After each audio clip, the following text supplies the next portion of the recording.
আসসালামু আলাইকুম আমার প্রিয় ছেলেমেয়েরা। আমাদের ক্লাসের সময় হয়ে গেছে। আশা করি তোমরা সবাই ভালো আছো। ক্লাসে চলে আসো সবাই।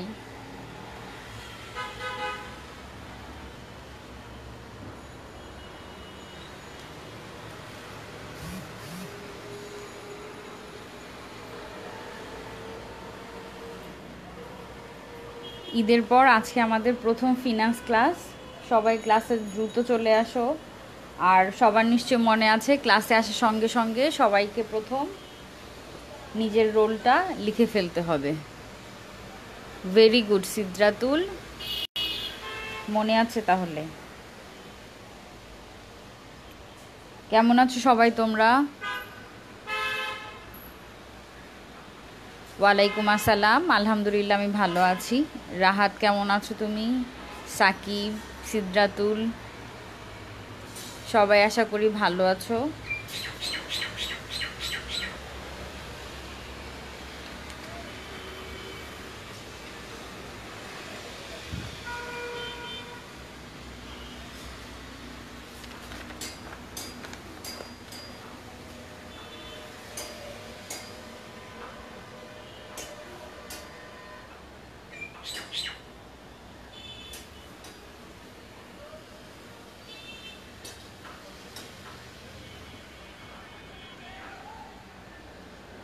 ওয়ালাইকুম আসসালাম আরিয়ান।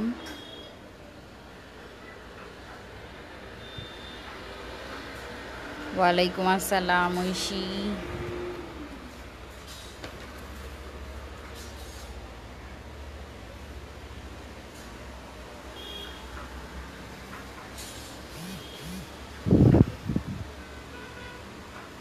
আশা করি সবার ঈদ খুব ভালো কেটেছে। এই পরিস্থিতিতে যেমন যতটুকু ভালো কাটা যায় আর কি। আল্লাহর রহমতে তোমরা সবাই সুস্থ আছো, ভালো আছো। আচ্ছা, আমরা ঈদের আগ পর্যন্ত যেই চ্যাপ্টারটা পড়েছিলাম সেটা কি ছিল? আমাদের ষষ্ঠ অধ্যায় দীর্ঘমেয়াদী অর্থায়ন। মনে আছে না সবার? ষষ্ঠ অধ্যায় দীর্ঘমেয়াদী অর্থায়ন।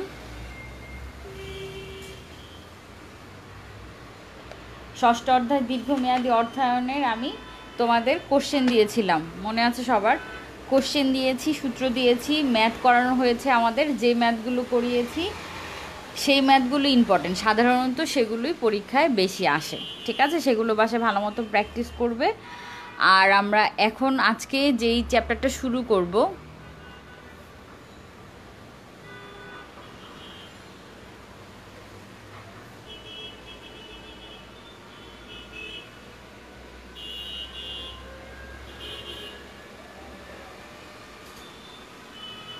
সাকিব কি হয়েছে? কার প্রেজেন্ট দেওয়া হয়নি? আচ্ছা, সাকিবের প্রেজেন্ট দিয়েছি আমি 63। এই যে দেখো 563।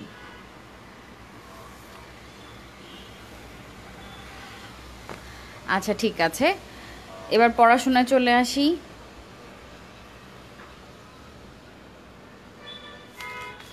রাহাত কেন এত খারাপ কাটলো?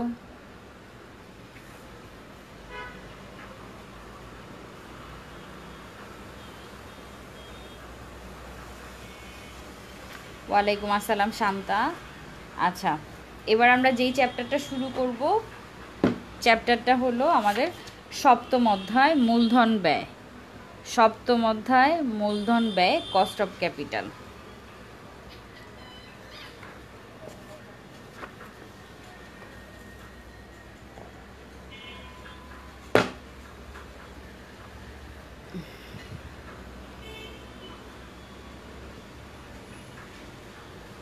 ছেলেগুলো কি বলছে? অ্যাটেন্ডেন্স দিয়েছি আমি, দেখো 575।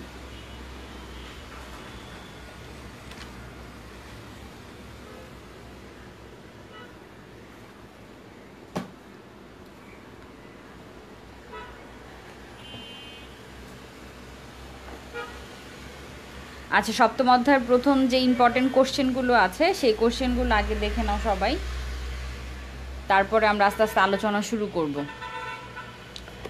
প্রথমে সবাই দেখো, সপ্তম অধ্যায় মূলধন ব্যয়। সপ্তম অধ্যায় মূলধন ব্যয়।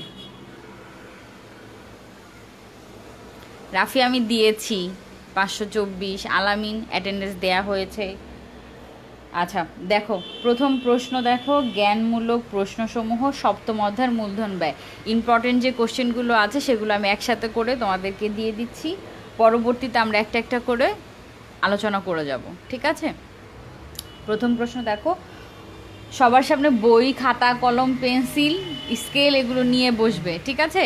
তুমি ইচ্ছে করলে লিখেও নিতে পারো তাড়াতাড়ি করে, আর নয়তো বইতে মার্ক করেও ফেলতে পারো যার যার বইতে।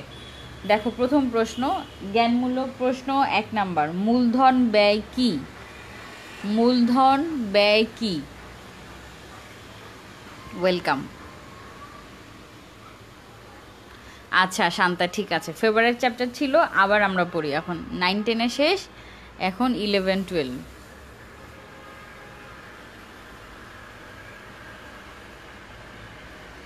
2 নাম্বার প্রশ্ন দেখো, মূলধন কাঠামো কি? 2 এর সাথে এটাও লিখতে হবে, কাম্য মূলধন কাঠামো। দুটোর অ্যান্সার কিন্তু আলাদা, কোশ্চেনও আলাদা, ঠিক আছে? মূলধন কাঠামো কি আসতে পারে, অথবা কাম্য মূলধন কাঠামো কি সেটাও আসতে পারে। 3 দেখো, মূলধন ব্যয়ের উপাদান কয়টি ও কি কি? মূলধন ব্যয়ের উপাদান কয়টি ও কি কি? 4 নাম্বার প্রশ্ন, সুযোগ ব্যয় কি? 5 দেখো, উত্তরণ ব্যয় কি? এই যে চ্যাপ্টারটা সপ্তম অধ্যায় মূলধন ব্যয়, মূলধন ব্যয়ের সবচাইতে ইম্পর্ট্যান্ট যে টপিকটা বা স্টার টপিক সেটা হলো এই উত্তরণ ব্যয়। উত্তরণ ব্যয়ের পাশে একটি স্টার দিয়ে রাখো, ঠিক আছে? উত্তরণ ব্যয় কি? তারপরে লিখো অগ্রাধিকার শেয়ার মূলধন ব্যয় কি? অগ্রাধিকার শেয়ার মূলধন ব্যয় কি?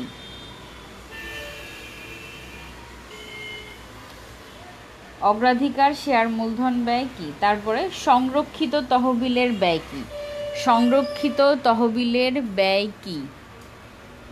এরপরে আসি 8 নাম্বার, সামগ্রিক মূলধন ব্যয় কি? সামগ্রিক মূলধনকে আমরা আরও কিছু নামে বলি, পড়ানোর সময় বলে যাব, ঠিক আছে? তারপরে আসি প্রান্তিক মূলধন ব্যয় কি? 9 নাম্বার প্রশ্ন, প্রান্তিক মূলধন ব্যয় কি? 10 নাম্বার প্রশ্ন, দীর্ঘমেয়াদী ঋণের ব্যয় কি? দীর্ঘমেয়াদী ঋণের ব্যয় কি? দীর্ঘমেয়াদী ঋণের ব্যয় কি? 11 নম্বর প্রশ্ন, নতুন সাধারণ শেয়ারের ব্যয় কি? নতুন সাধারণ শেয়ারের ব্যয় কি?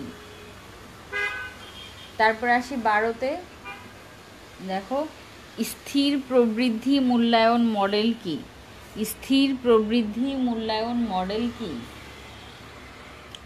13 নম্বর, মূলধনী সম্পত্তি মূল্যায়ন মডেল কি? ইম্পর্টেন্ট। মূলধনী সম্পত্তি মূল্যায়ন মডেল কি?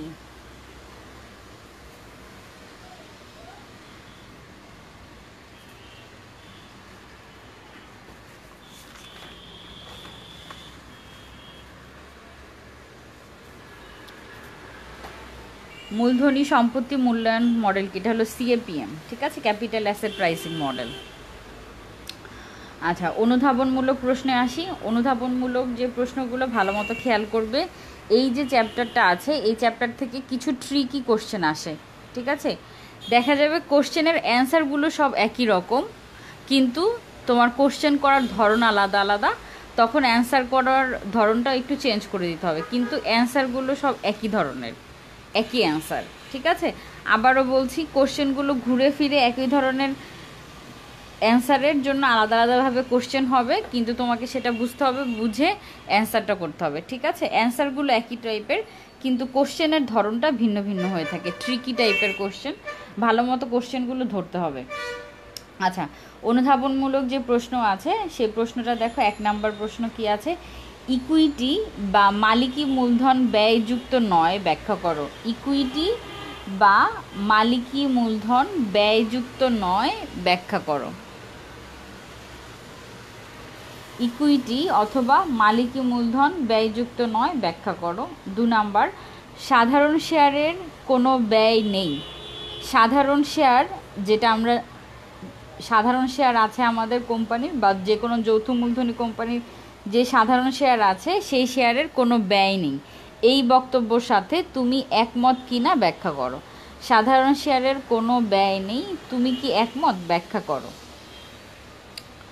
এরপরে আসি উত্তরণ 3 নাম্বার, উত্তরণ ব্যয় সাধারণ শেয়ার মূলধনের ব্যয়ের উপর কী প্রভাব ফেলে। ঠিক আছে, এই যে উত্তরণ ব্যয়টা আছে, এই উত্তরণ ব্যয় রিলেটেড 3টা কোশ্চেন একই ধরনের, ভালো মতো খেয়াল করবে। দেখো, উত্তরণ ব্যয় সাধারণ শেয়ার মূলধনের ব্যয়ের ওপর কী প্রভাব ফেলে। তারপর এটা দেখো, উত্তরণ ব্যয় অগ্রাধিকার শেয়ার মূলধনের ব্যয়ের ওপর কী প্রভাব ফেলে। তারপরে দেখো, উত্তরণ ব্যয় নতুন ইস্যুকৃত শেয়ারের ব্যয় কি বৃদ্ধি করে, ব্যাখ্যা করো। ঠিক আছে, এই 3টা যে কোশ্চেনগুলো সেটা একটু ভিন্ন ধরনের, কিন্তু অ্যান্সার কিন্তু একই ধরনের হবে। ঠিক আছে, উত্তরণ ব্যয় সাধারণ শেয়ার মূলধনের ব্যয়ের উপর কী প্রভাব ফেলে, উত্তরণ ব্যয় অগ্রাধিকার শেয়ার মূলধনের ওপর কী প্রভাব ফেলে, আর উত্তরণ ব্যয় নতুন ইস্যুকৃত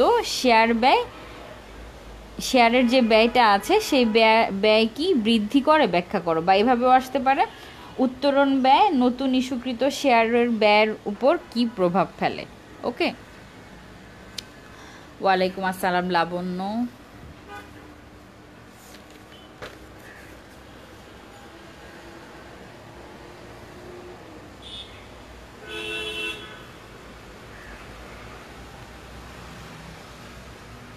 লাবণ্য, আগের ক্লাসগুলো একদম করনি না?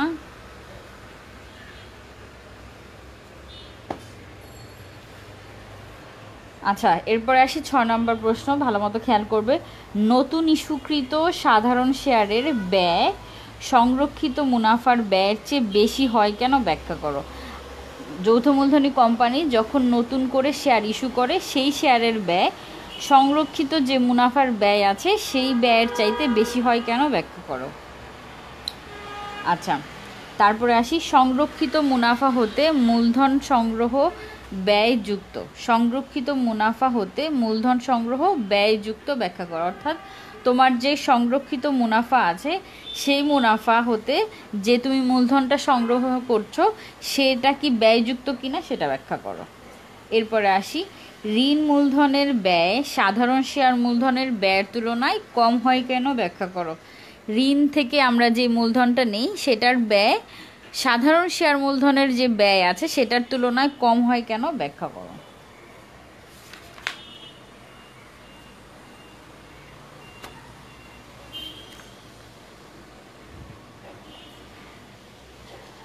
এরপরে দেখো 9 নম্বর প্রশ্ন, ঋণপত্র ইস্যু করলে কোম্পানি অগ্রাধিকার শেয়ারের তুলনায় কি সুবিধা পায়। আচ্ছা, ঋণপত্র ইস্যু করা মানে যদি আমি ঋণ গ্রহণ করি, যৌথ মূলধনী কোম্পানি ঋণ গ্রহণ করে, আর যদি যৌথ মূলধনী কোম্পানি অগ্রাধিকার শেয়ার তোমার বিক্রয় করে থাকে, তাহলে দুটোর তুলনা করলে কি সুবিধা পাওয়া যায় সেটা তোমাকে লিখতে হবে। আচ্ছা, 10 নম্বর প্রশ্নে আসি, ঋণ তহবিল সর্বাপেক্ষা কম ব্যয়যুক্ত মূলধনের উৎস কেন, ব্যাখ্যা করো। ঋণ তহবিল সর্বাপেক্ষা কম ব্যয়যুক্ত মূলধনের উৎস কেন, ব্যাখ্যা করো। আবার এরকমও আসতে পারে, ঋণ তহবিল থেকে মূলধন গ্রহণ ব্যয় সর্বনিম্ন, ব্যাখ্যা করো। ঠিক আছে, কোশ্চেন বিভিন্ন ধরনের হতে পারে, অ্যান্সারগুলো একই টাইপের, তোমাকে বুঝে নিতে হবে। আচ্ছা, 11 নম্বর প্রশ্ন আসি, মূলধন ব্যয়ের অনুমিত শর্তাবলী লিখো। 12, মুদ্রাস্ফীতি মূলধন ব্যয়কে প্রভাবিত করে, ব্যাখ্যা করো। মুদ্রাস্ফীতি মূলধন ব্যয়কে প্রভাবিত করে, ব্যাখ্যা করো। এই যে অনুধাবনমূলক প্রশ্ন আর জ্ঞানমূলক প্রশ্নগুলো দিলাম, এগুলো এই চ্যাপ্টারের তোমার সবচেয়ে ইম্পর্টেন্ট কোশ্চেন। সাধারণত বোর্ড পরীক্ষায় তোমার এই প্রশ্নগুলোর মধ্যে থেকেই তোমার ঘুরে ফিরে প্রশ্ন আসে। ঠিক আছে, যারা প্রশ্ন করেন টিচাররা সাধারণত ঘুরে ফিরে এই কোশ্চেনগুলো থেকেই কোশ্চেন হয়ে থাকে বোর্ডে, এই কারণে এই কোশ্চেনগুলো ভালো মতো করতে হবে। ঠিক আছে, আফিফা রাইসা।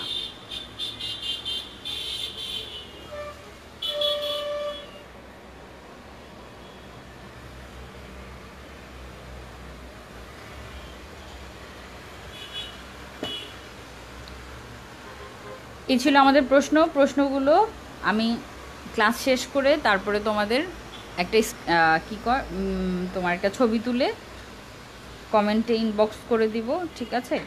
বা তোমরা স্ক্রিনশট নিয়ে নিতে পারো, কোশ্চেনগুলো তুলে নিবে, একসঙ্গে করে রাখবে সবগুলো কোশ্চেন, পরীক্ষার সময় ভালো হবে, ঝামেলায় পড়তে হবে না তাহলে।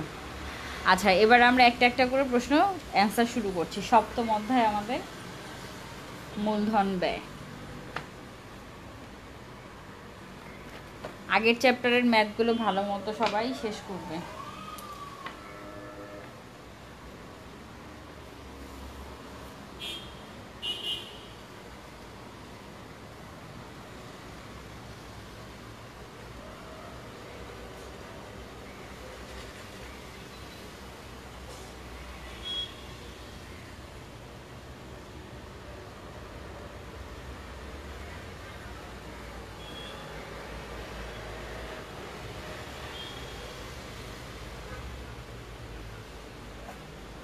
সপ্তম অধ্যায় মূলধন ব্যয় শুরু করছি।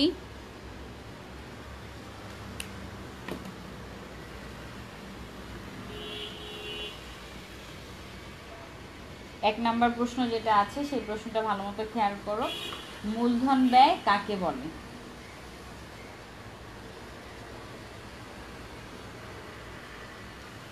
এক নাম্বার প্রশ্ন দেখো, বা মূলধন ব্যয় কি? আচ্ছা, মূলধন ব্যয় হলো সাধারণত আমরা যে কোনো যৌথ মূলধনী কোম্পানির যে তোমার দীর্ঘমেয়াদী মূলধন তহবিল আছে, ঠিক আছে, দীর্ঘমেয়াদী যে অর্থায়ন আছে,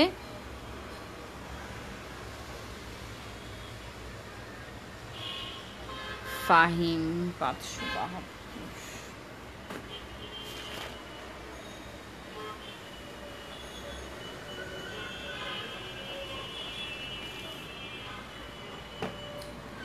আচ্ছা দেখো কি বলছিলাম, এক নাম্বার প্রশ্ন মূলধন ব্যয় কি? মূলধন ব্যয় কি? মূলধন ব্যয় হলো যৌথ মূলধনী কোম্পানি বিভিন্ন উৎস থেকে কি করে, অর্থায়ন করে থাকে। অর্থায়নটা কি? তহবিল সংগ্রহ করে থাকে, ঠিক আছে। যৌথ মূলধনী কোম্পানি যে দীর্ঘমেয়াদী তহবিলগুলো সংগ্রহ করছে বিভিন্ন উৎস থেকে, সেই উৎস থেকে তহবিল বা অর্থ সংগ্রহের ফলে তোমার যেই ব্যয়টা হচ্ছে সেই ব্যয়কে বলা হচ্ছে, সর্বনিম্ন যে ব্যয়ের হারটা আছে সেটা হচ্ছে আমাদের মূলধন ব্যয়। আচ্ছা, দীর্ঘমেয়াদী উৎসগুলো কি কি? দীর্ঘমেয়াদী যে উৎস আছে সেই উৎসটা হলো চারটা উৎস। চারটা উৎস কি? তোমার ঋণপত্র, এক নাম্বার হলো ঋণপত্র, দু নাম্বার হলো তোমার অগ্রাধিকার শেয়ার বা যেটাকে আমরা বলছি প্রেফার্ড স্টক, ঋণপত্র হলো ডেপ্ট, ঠিক আছে। তারপরে আছে তোমার সাধারণ শেয়ার মানে কমন শেয়ার বা ইকুইটি, আর আরেকটা হলো রিটেন আর্নিংস বা সংরক্ষিত শেয়ার, ঠিক আছে। এই যে চারটা উৎস আছে, এই চারটা উৎস থেকে তুমি যখন একজন যৌথ কোম্পানির মালিক হিসেবে বা যৌথ কোম্পানি যখন এই চারটা উৎস থেকে মূলধনটা সংগ্রহ করে, তখন এই মূলধন সংগ্রহের বিনিময়ে তাকে কিছু খরচ করতে হয়, ঠিক আছে। এই যে খরচগুলো করা হয়, সবগুলো খরচের যে গড় হারটা আছে, সর্বনিম্ন গড় হার, সেটাকে আমরা বলছি মূলধন ব্যয়, ঠিক আছে। বুঝতে পেরেছি সবাই? তাহলে দীর্ঘমেয়াদী উৎস থেকে যে আমরা মূলধন সংগ্রহ করছি, সেই মূলধন সংগ্রহ করার সময় যে আমার ব্যয়টা হচ্ছে, সেই ব্যয়ের হারটা, গড় হারটা, সেই হারটাকে আমরা বলছি মূলধন ব্যয়, ঠিক আছে। এক কথা আমরা লিখতে পারি, কোনো প্রতিষ্ঠানের বা যৌথ মূলধনী প্রতিষ্ঠানের সর্বনিম্ন প্রয়োজনীয় আয়ের হারকে বলা হচ্ছে মূলধন ব্যয়, ঠিক আছে। যৌথ মূলধনী কোম্পানি সর্বনিম্ন যে প্রত্যাশিত বা প্রয়োজনীয় আয়ের হার, সেই হারকে বলা হচ্ছে মূলধন ব্যয়। বুঝতে পেরেছি? আচ্ছা, এবার আসি মূলধন কাঠামো কি। মূলধন কাঠামোটা হলো তোমার এই যে চারটা উপাদানের কথা বলছি, চারটা উৎস থেকে অর্থ সংগ্রহ করা হচ্ছে, ঋণপত্র, অগ্রাধিকার শেয়ার, সংরক্ষিত তহবিল, আরেকটা হলো তোমার সাধারণ শেয়ার, ঠিক আছে। এই চারটা উৎস যে তোমার একটা কাঠামো তৈরি করে, চারটা উৎসের যে মিশ্রণটা আছে, সেই মিশ্রণটাকে বলা হচ্ছে মূলধন কাঠামো, ঠিক আছে। অর্থাৎ তোমার যে মূলধন কাঠামোর স্টেটমেন্টটা আছে, সেখানে তুমি দেখতে পাবে যে তোমার ঋণপত্রের মাধ্যমে কত টাকা সংগ্রহ করা হয়েছে, তারপরে তোমার সংরক্ষিত তহবিলে কতটুকু আছে, সাধারণ শেয়ার ইস্যু করে কত টাকা তুমি তহবিল গঠন করেছো, অথবা তুমি অগ্রাধিকার শেয়ার ইস্যু করে কত টাকা সংগ্রহ করেছো। এই যে তোমার সবগুলোর মিশ্রণটা আছে, সবগুলোর মিশ্রণকে একত্রে বলা হচ্ছে মূলধন কাঠামো। অর্থাৎ ঋণপত্র, সংরক্ষিত তহবিল, সাধারণ শেয়ার, অগ্রাধিকার শেয়ার হতে যে তহবিল সংগ্রহ হচ্ছে সেই মিশ্র তহবিলটাকে বলা হচ্ছে তোমার মূলধন কাঠামো। আর কাম্য মূলধন কাঠামো হলো যে মূলধন কাঠামোর ব্যয় সর্বনিম্ন, সেটাকে বলা হচ্ছে কাম্য মূলধন কাঠামো। যে মূলধন কাঠামোর ব্যয় সর্বনিম্ন সেই মূলধন কাঠামোকে বলা হচ্ছে কাম্য মূলধন কাঠামো। বুঝতে পেরেছি ছেলেমেয়েরা? আবারও বলছি, যে মূলধন কাঠামোর ব্যয়টা সর্বনিম্ন হবে সেই মূলধন কাঠামোকে আমরা বলবো কাম্য মূলধন কাঠামো। কাম্য মূলধন কাঠামো কেন বলা হচ্ছে? কারণ আমি চেষ্টা করব সবসময় আমার এই যে অর্থ আমি তহবিল অর্থায়ন করছি বা সংগ্রহ করছি, সব ক্ষেত্রে যেন আমার ব্যয়টা কম হয়, ঠিক আছে? যার জন্য যে তহবিল থেকে আমার আয় করাটা সহজ হবে, ব্যয় কম হবে, সেটা হবে আমার কাম্য মূলধন কাঠামো, ঠিক আছে? আচ্ছা, এবার আসি মূলধন ব্যয়ের উপাদান কয়টি ও কী কী? মূলধন ব্যয়ের উপাদান 4টি, যেটা আমি বারবার বলছি, ঠিক আছে? মূলধন ব্যয়ের উপাদান 4টি।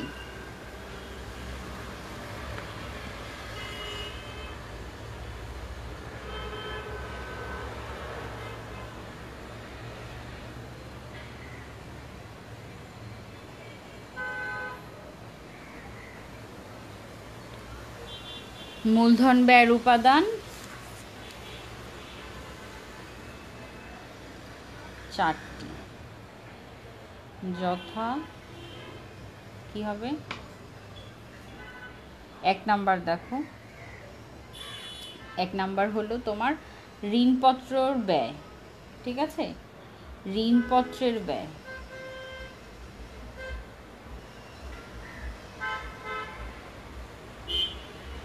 ঋণপত্রের ব্যয় লিখতে পারো, বা ঋণপত্রের ব্যয়ও লিখতে পারো, অথবা ঋণ মূলধন,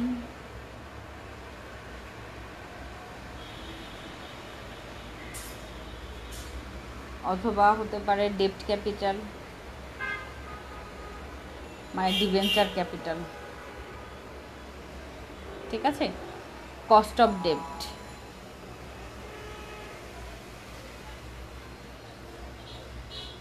কস্ট অফ ডেপ্ট অর্থাৎ ঋণপত্রের যে ব্যয় সেটা, এটা হলো 1 নাম্বার, ঠিক আছে? 2 নাম্বার দেখো, 2 নাম্বার। আচ্ছা, আরেকটা কথা, সেটা হলো আমরা অঙ্ক করানোর সময় ভালো মতো শিখে নিব। এই যে ঋণপত্রের ব্যয় তোমার 2 ধরনের হতে পারে। একটা হলো মেয়াদহীন, যেটা মানে অপরিশোধযোগ্য ঋণপত্র, আরেকটা হলো মেয়াদযুক্ত বা পরিশোধযোগ্য ঋণপত্রের ব্যয়, যেখানে তোমার মেয়াদ দেয়া থাকবে, ঠিক আছে? এরপরে আসি অগ্রাধিকার শেয়ারের খরচ।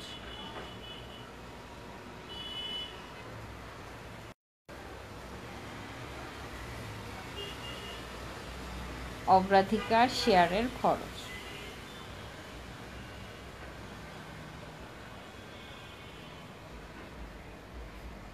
যেটাকে আমরা বলছি দ্য কস্ট অফ প্রেফারি স্টক।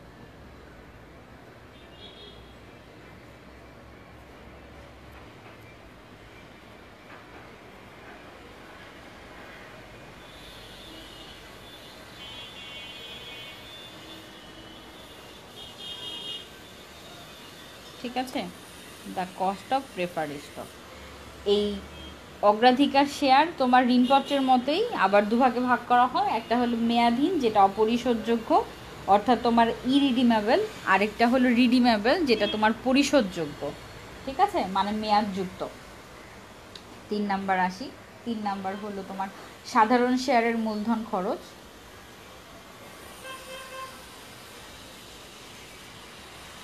সাধারণ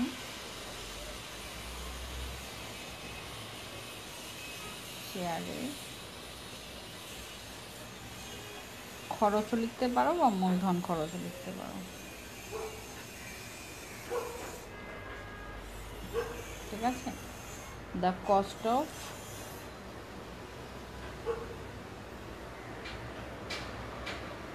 কমন স্টক।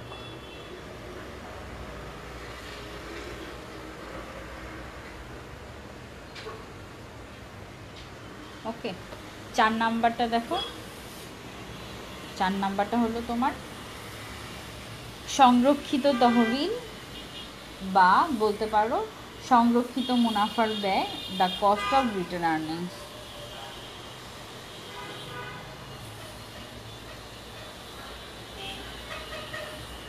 সংরক্ষিত মূলধন ব্যয়,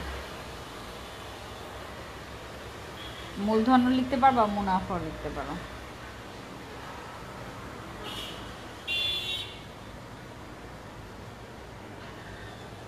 বা সংরক্ষিত তহবিল ব্যয়।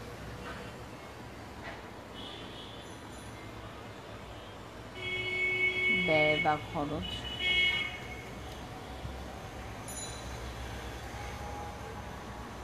The cost of return earnings.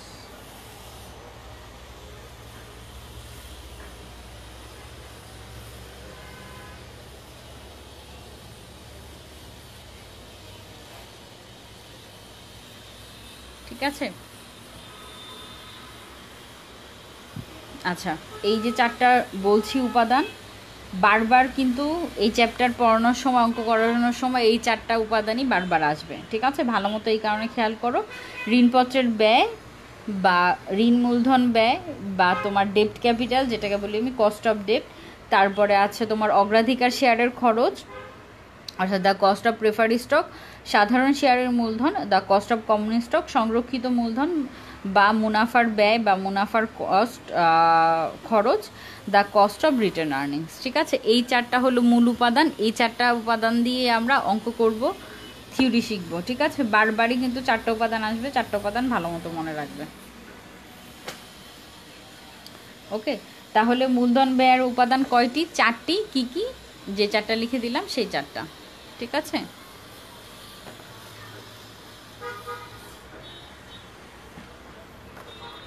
ওয়ালাইকুম আসসালাম। এত দেরি কেন ক্লাসে?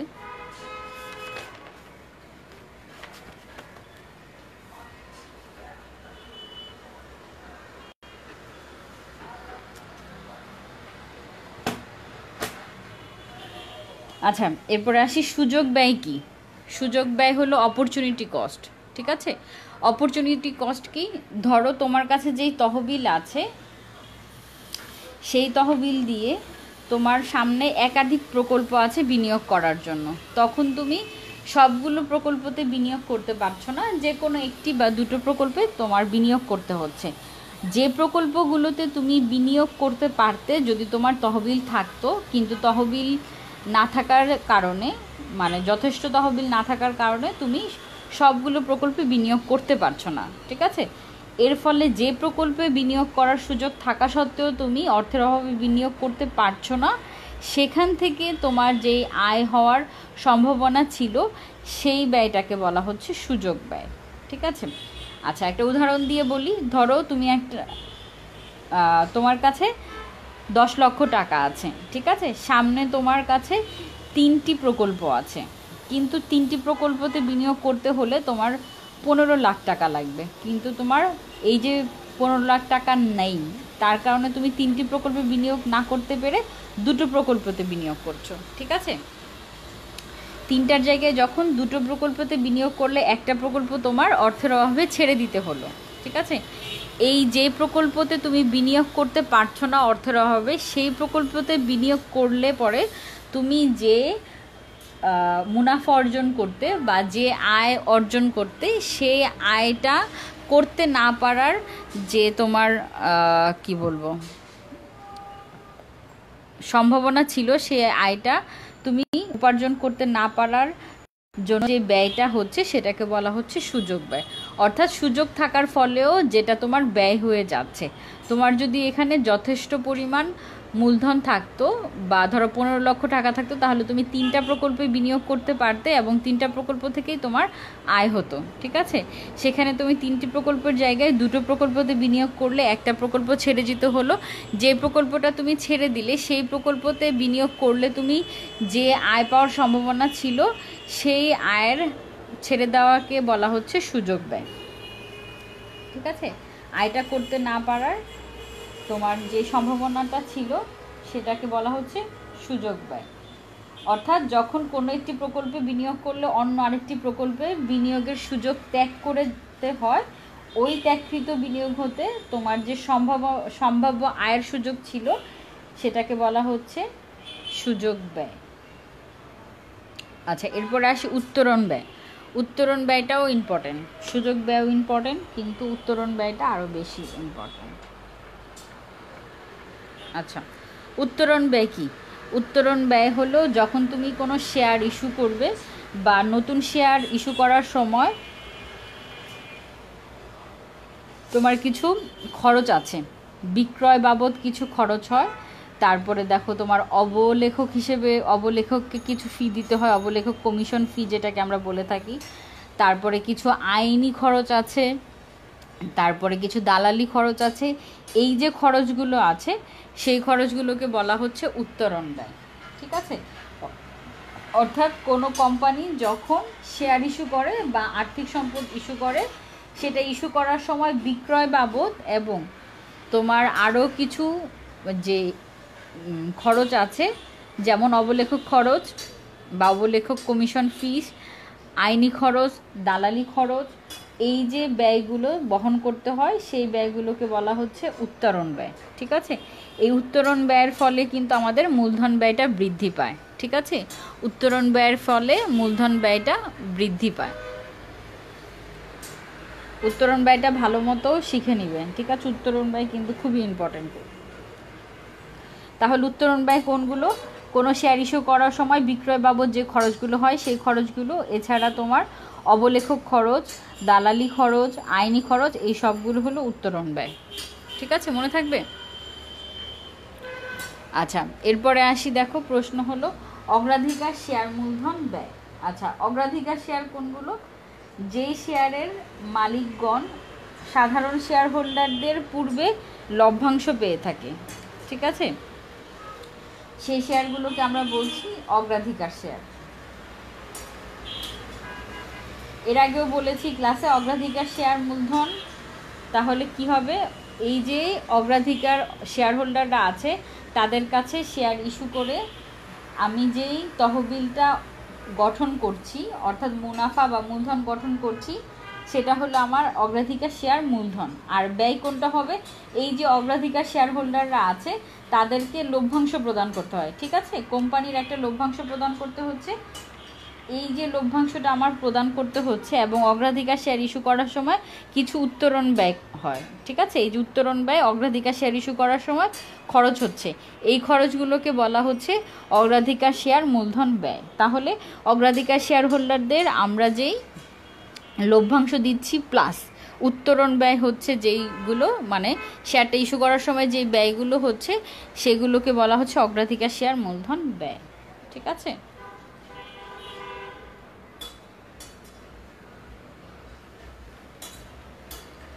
আচ্ছা সাকিব, আবারও বলছি, রিয়ান ক্লাস প্রায় শেষ হয়ে যাচ্ছে, এখন ক্লাস আসলে হবে? রুটিন আছে না? সময় জানি না আমরা কয়টায় ক্লাস শুরু হয়।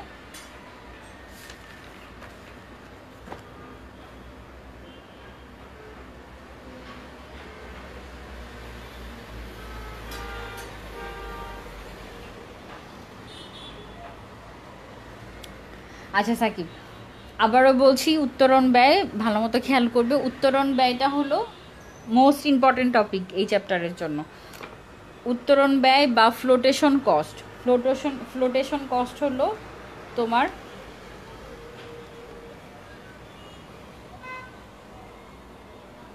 উত্তরণ ব্যয় বা ফ্লোটেশন কস্ট।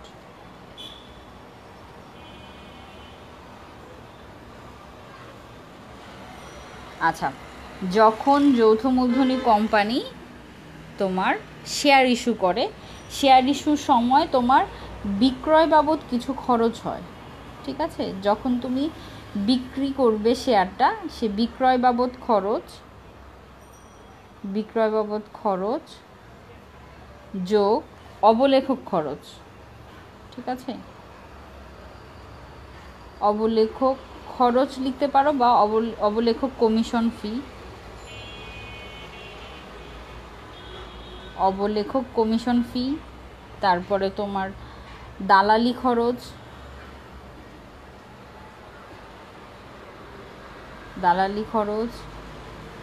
এরপরে আছে তোমার আরেকটা কি আইনি খরচ,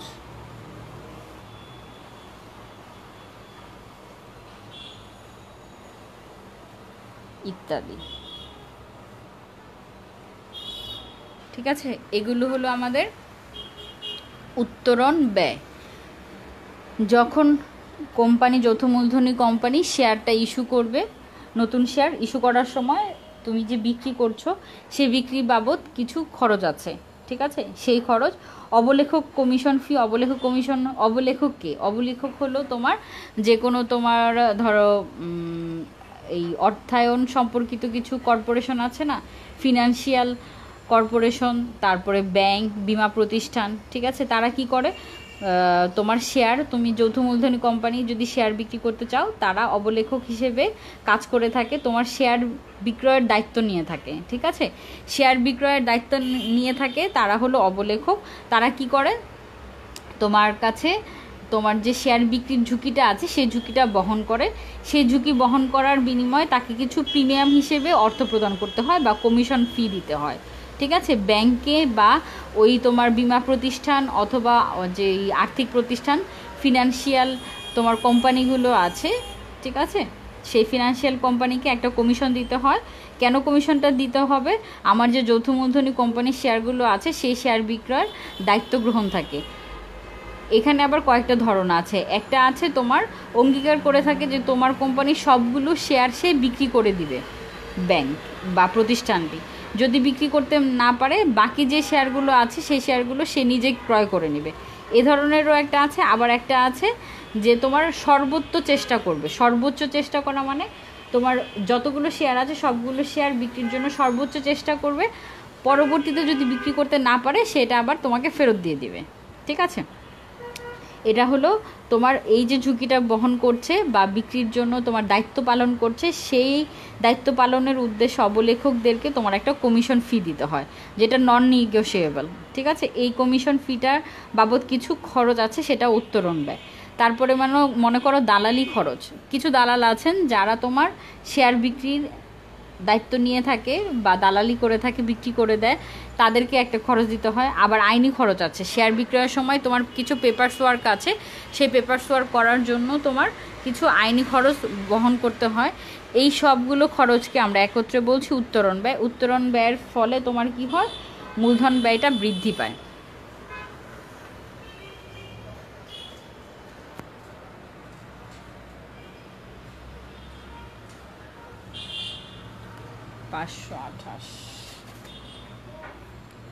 দিয়েছি তো।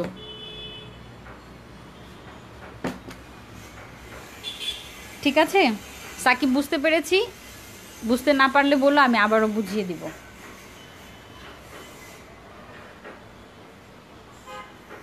আচ্ছা, এরপরের প্রশ্নে আসি আমরা। কি বলছিলাম? সংরক্ষিত তহবিলের ব্যয়। আচ্ছা, সংরক্ষিত তহবিলের ব্যয়টা কি? সংরক্ষিত তহবিল কি প্রথম সেটা আগে বুঝে নিই। সংরক্ষিত তহবিল হলো তোমার, ধরো আমার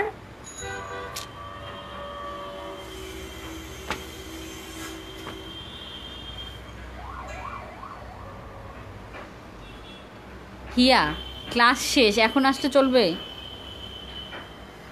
ক্লাস টাইম কি আমরা জানি না?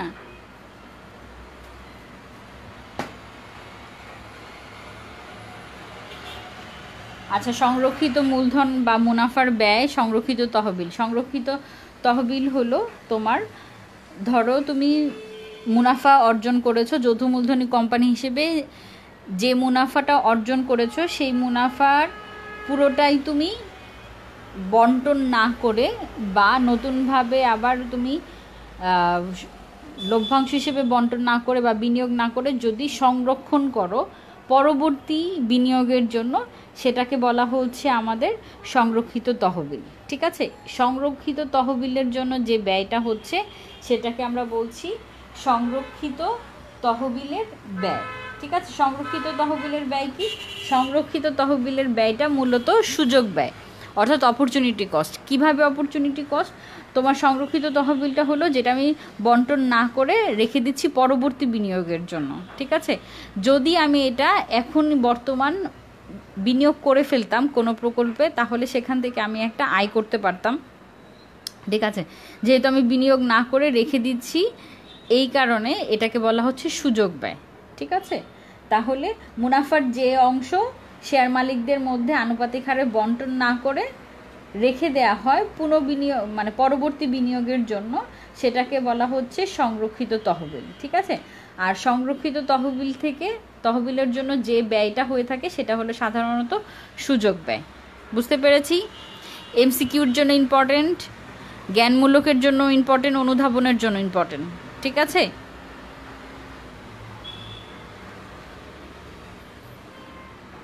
আচ্ছা, এরপরের কোশ্চেনে আসি। দেখো, সামগ্রিক মূলধন ব্যয় কি?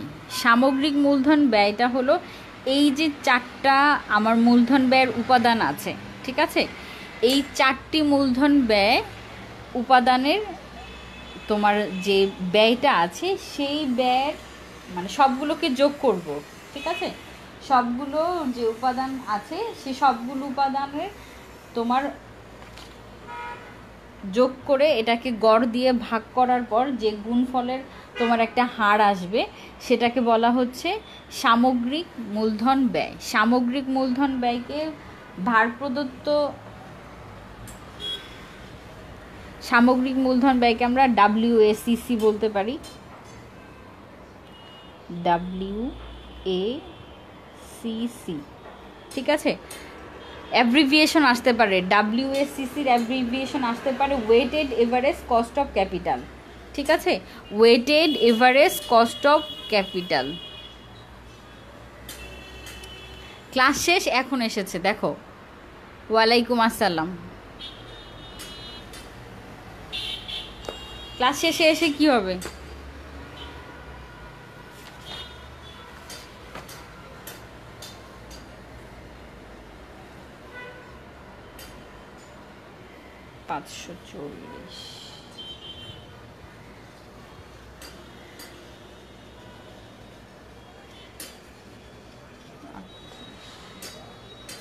শুধু অ্যাটেন্ডেন্স দেওয়ার জন্য আসবে আর কি, পড়াশোনার দরকার নেই।